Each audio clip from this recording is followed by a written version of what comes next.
boa noite.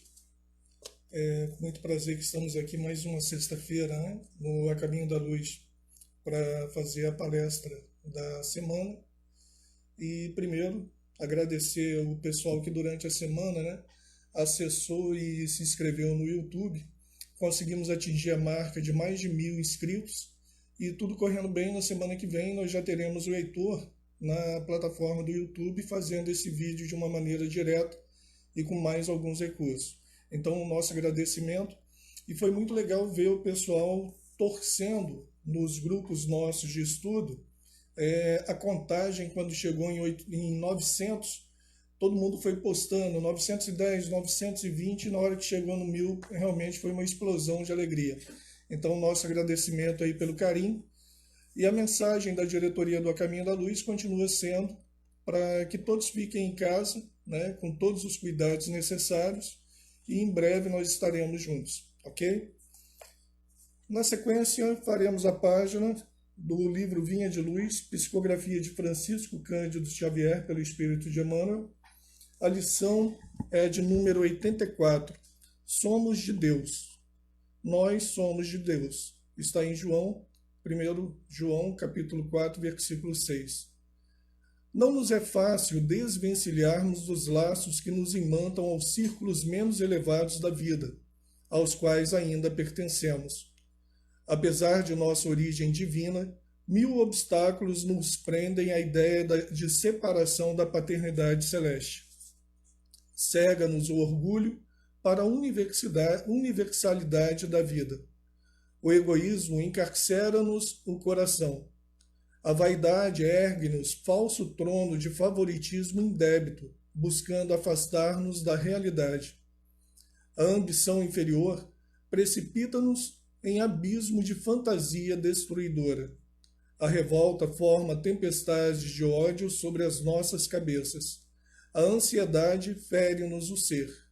E julgamos, nesses velhos conflitos do sentimento, que pertencemos ao corpo físico, ao preconceito multissecular e à convenção humana, quando todo o patrimônio material que nos circunda representa empréstimo de forças e possibilidades para descobrirmos nós mesmos, enriquecendo o próprio valor.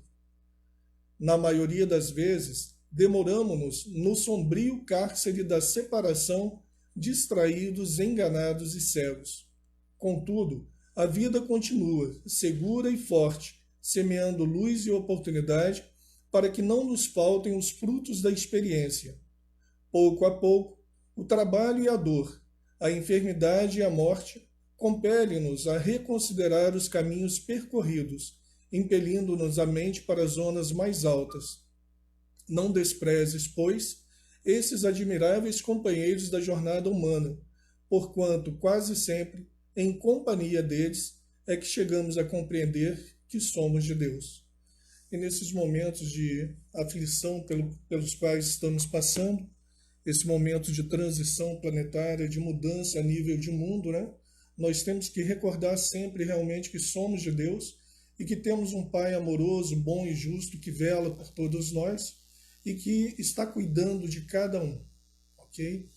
Então, vamos fazer a nossa prece inicial, rogando então, Senhor Jesus, querido irmão e companheiro, bondosos amigos espirituais, bondosos trabalhadores dessa casa de caminho, nós te pedimos neste momento a tua presença e o teu amparo, que o orador da noite de hoje possa ser intuído e que possa levar alento e carinho aos corações que estarão nos assistindo e ouvindo.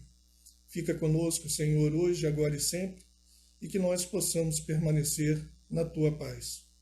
O Wagner, então, é o nosso orador da noite de hoje e ele vai trazer para a gente o tema Jesus ou Barrabás.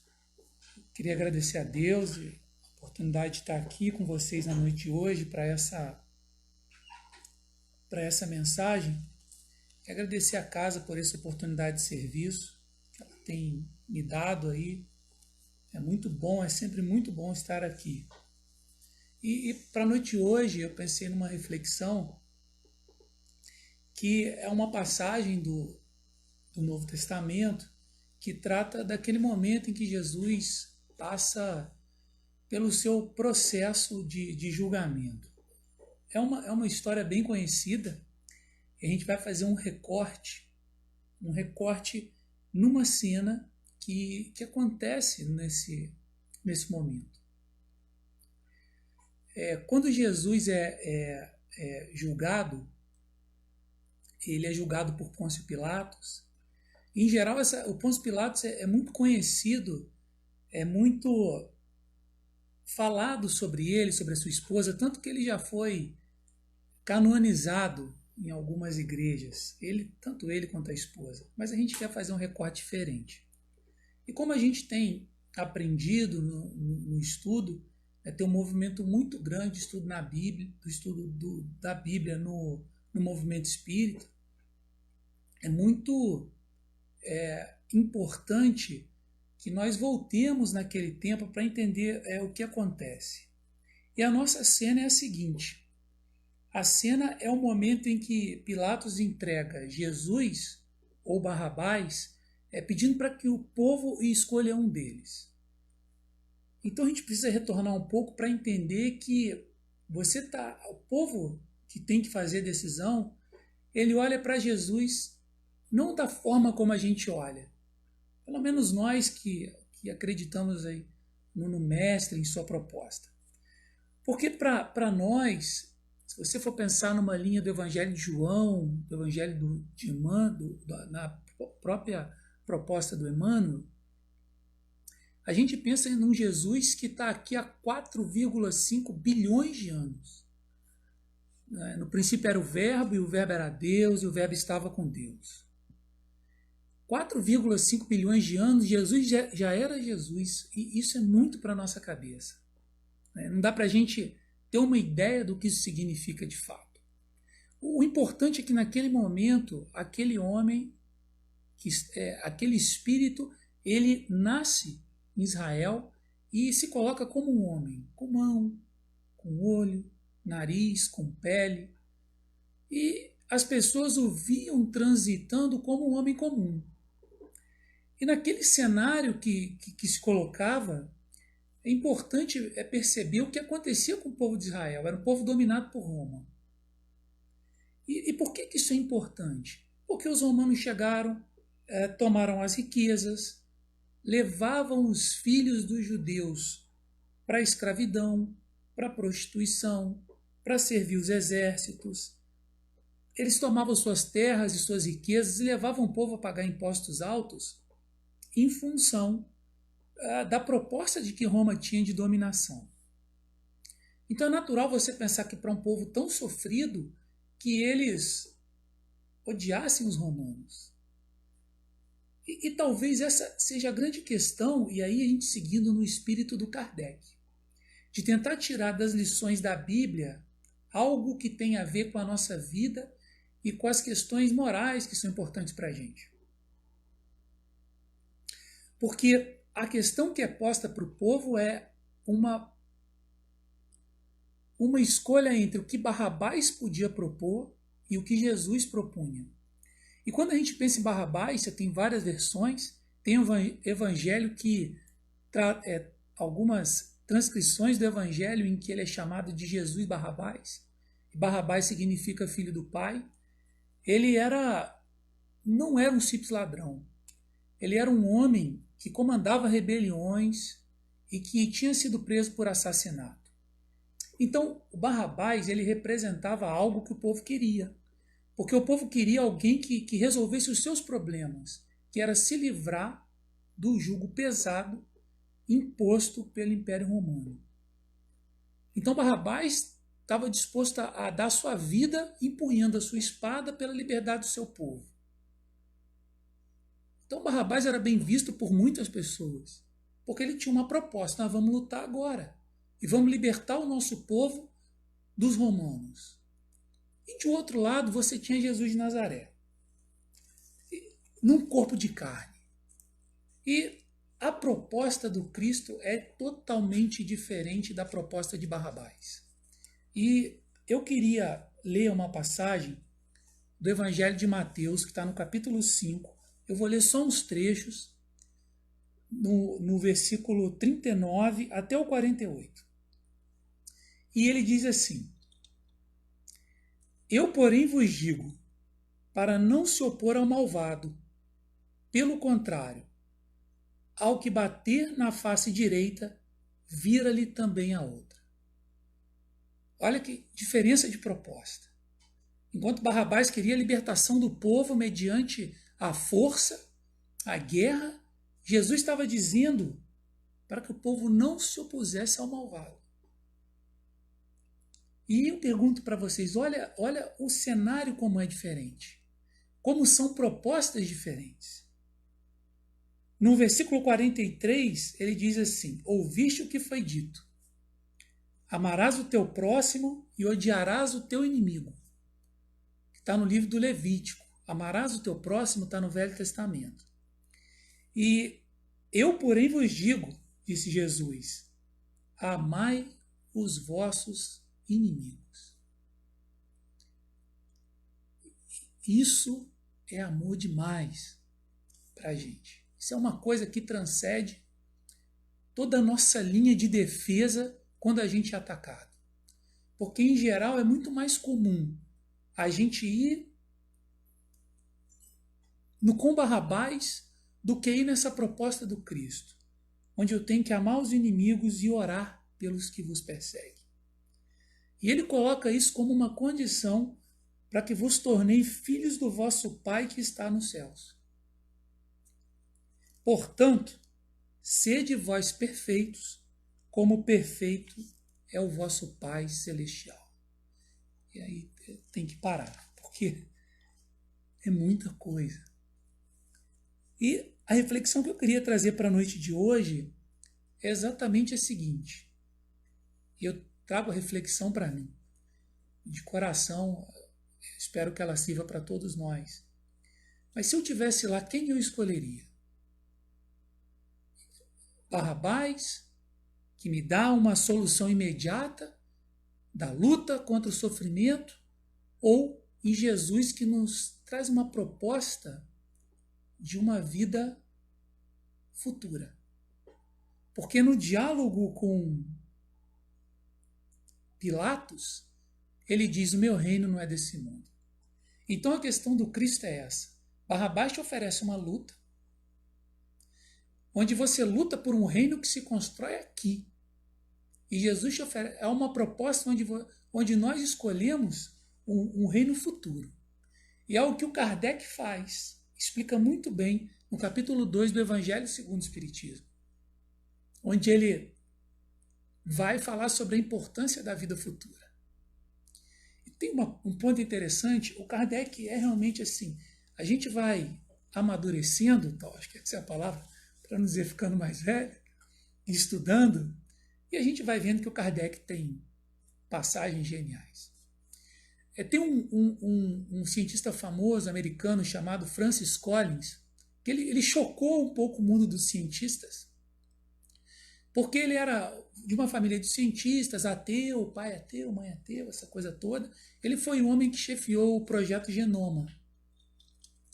E de repente, ele disse que passou a acreditar em Deus. E ele escreveu um livro sobre isso, mas perguntaram para ele: por que você acredita em Deus? E ele disse: porque não tem razão para a moralidade humana. E o Kardec, no capítulo 2, fala de uma forma bem interessante que toda a nossa perspectiva moral vem da nossa crença na vida futura. E essa impressão da vida futura, ela está em todas as épocas da humanidade, como o Kardec explora muito bem, faz excelentes comentários desse ponto no Livro dos Espíritos. A vida futura é algo que a gente traz no nosso íntimo. E isso faz com que a gente, em determinado momento, movimente a nossa vida mais em direção à vida futura que Jesus oferece do que em direção ao Barrabás. E aqui não é uma crítica ao Barrabás. O Barrabás, ele oferece aquilo que ele tem de melhor para o povo, na visão que ele tem. E Jesus oferece o que a gente conhece. Uma proposta que ultrapassa toda a nossa percepção humana de amor. E a pergunta é essa: quem nós escolheríamos? Mas é interessante, quando a gente pensa nessa perspectiva, de trazer a questão sobre as nossas escolhas de Jesus e Barrabás numa perspectiva do dia a dia. E tem uma mensagem do Emmanuel que está no livro Vinha de Luz, no capítulo 100. E eu tenho a mensagem intitulada Que faremos do Mestre? É uma pergunta, mais ou menos como a pergunta da nossa palestra. E ele começa, e eu vou fazer uns recortes, dizendo assim: que fazem os homens do Mestre Divino no campo das lições diárias? Porque nós temos essa opção das escolhas. Os ociosos tentam convertê-lo em oráculo que lhe satisfaça as aspirações de menor esforço. Porque, em geral, talvez o nosso primeiro movimento em relação à vida futura é, e isso é muito comum, querer que o Cristo esteja sujeito às nossas vontades, que ele sirva para cumprir os nossos caprichos ou os nossos desejos quando nós queremos. E isso é uma questão que é delicada, porque a gente distorce toda a proposta, porque a gente não pode ter um Cristo que se molda à nossa vontade. A proposta do Cristo é nós nos moldamos à sua figura. E isso tem a ver com a forma como nós vamos escolhendo entre Jesus e Barrabás, entre as propostas. O Emmanuel termina esse trecho assim, ele diz assim: poucos são os que imitam Simão Pedro, que após a iluminação no Pentecostes, segue-o sem condições até a morte. É interessante quando a gente pensa no que ele fala, porque ele não diz que Simão tem condição. Ele não diz que Simão está capacitado. Ele diz só que após a iluminação do Pentecostes, quando Jesus aparece após a ressurreição, o Pedro segue Jesus, mesmo sem condições, até o fim de sua vida. E aí vale uma reflexão importante para a gente. Aí qual é a reflexão? Em relação às escolhas diárias da nossa vida. É onde nós estamos depositando as nossas esperanças, nesse mundo ou no mundo que virá. Porque nesses momentos tão difíceis, apesar de não ser a primeira vez que a humanidade passa por isso, mas é um momento de dor, é um momento em que muitas pessoas estão passando por essa situação delicada, né, de lidar com a pandemia, a gente tem a oportunidade de refletir. E uma das coisas que é importante na nossa reflexão é nós termos a consciência, para nós que acreditamos na vida futura, que nós somos viajores. Nós estamos aqui de passagem, por um momento, por uma vida, como diz o Chico, por um sopro, por um dia. Porque o destino de todos nós conhecemos. E apostar no Cristo, na vida futura, não significa abrir mão da vida. Pelo contrário. A proposta do Cristo é viva intensamente. Viva com toda a sua força, com toda a sua energia. Procure ser alegre, mas viva e me siga. É o Mestre. Porque a gente também pode fazer a outra escolha. Então eu posso, por exemplo, ter uma proposta. A minha proposta é ganhar 10 milhões de reais em 10 anos. E durante a vida, 20 milhões de reais. Essa não é a proposta do Cristo. Mas eu posso criar essa proposta. E assim, quando a gente, dependendo de onde a gente coloca as nossas esperanças, ou as nossas expectativas, isso vai também refletir naquilo que a gente vai encontrar depois dessa vida. Eu lembrei agora, a história que eu contei ontem, né?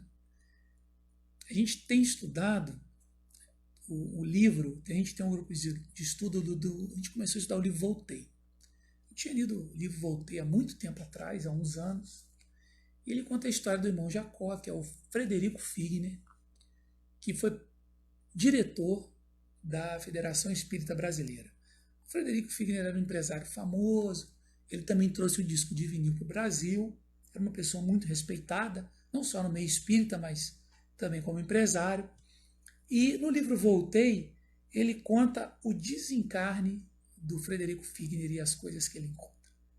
Bom, o livro é bem interessante porque ele, quando desencarna, você tem um sentimento, apesar dele estar bem, de que ele está um pouco decepcionado.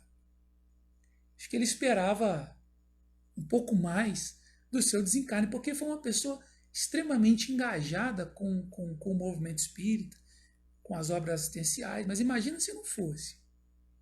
Então, quando ele desencarna, ele, por exemplo, tem uma cena que para mim é simbólica. Eles estão esperando 15 pessoas que desencarnaram, eles estão num grupo de mais 30 pessoas presidido, provavelmente, pelo menos o livro indica que quem presidia a caravana era o Bezerra de Menezes, e vai levar esse grupo para uma colônia no mundo espiritual. E eles estão esperando uma praia, 12 dos 15 estão inconscientes, mas o Frederico Figner, mais uma pessoa, está inconsciente, mas uma pessoa se destacava. E essa pessoa foi a última a chegar. E o Frederico Figner, quando viu aquela pessoa vindo, ele perguntou assim, quem é essa professora que vem? Porque a pessoa que vinha, ela era iluminada, tinha luz própria, tinha uma aura belíssima, irradiando luz, e a filha acompanhava ele, disse, o Bezerra respondeu também, é uma professora. Eu achei interessante porque ele destaca como uma professora. Era uma mulher simples, não estava envolvida com o movimento, ele não destaca ela como uma pessoa envolvida com o movimento religioso, mas destaca como uma professora, com humildade cristã. Então a mulher vinha cheia de alegria, irradiando luz, por aquela vida que ela teve. E esse simbolismo tem uma passagem muito interessante no livro Ação e Reação, que é para a gente refletir sobre isso. Eu vou ler o trecho e depois a gente comenta. O Espírito diz assim, ricos da terra, pensei com lágrimas, onde o poder das vossas arcas, abarrotadas de ouro, ante a simples fulguração de uma prece. Olha isso. O problema não é quem tem ou quem não tem dinheiro, isso é uma questão da experiência que cada um tem que viver. A questão são as nossas apostas e onde a gente está botando nosso coração. Porque o que ele está dizendo aqui, eu vou terminar de ler. Onde a grandeza dos vossos palácios, recheados de fausto e pedraria, confrontada com um simples minuto de reverência da alma, em comunhão com a paternidade de Deus na majestade dos céus. Essa história é muito bonita. Esse é um trechinho, eu não contei a história. Mas a reflexão é a seguinte. Na outra vida, um minuto de prece vale mais que qualquer riqueza que o mundo possa oferecer. A reflexão é que a riqueza de Deus é um outro reino. Ele não é o reino do mundo, ele não vai dar para a gente destaque no mundo, né? Em função, algumas pessoas podem ter por uma questão pessoal, da vida, né? E vai ter que dar conta disso tudo, do bem que ele fez com dinheiro ou não, isso é uma questão pessoal da pessoa, não cabe a gente. Mas a questão é que, do outro lado da vida, um minuto de prece vale mais que qualquer riqueza que a gente possa ter. Então, o que resta para nós? Porque muitas vezes na vida a gente tem escolhido mesmo, é natural até, entre Jesus e Barrabás. Mas o que nos resta, o que o Emmanuel fala, eu não vou ler agora, mas assim, a mensagem é sempre a mesma.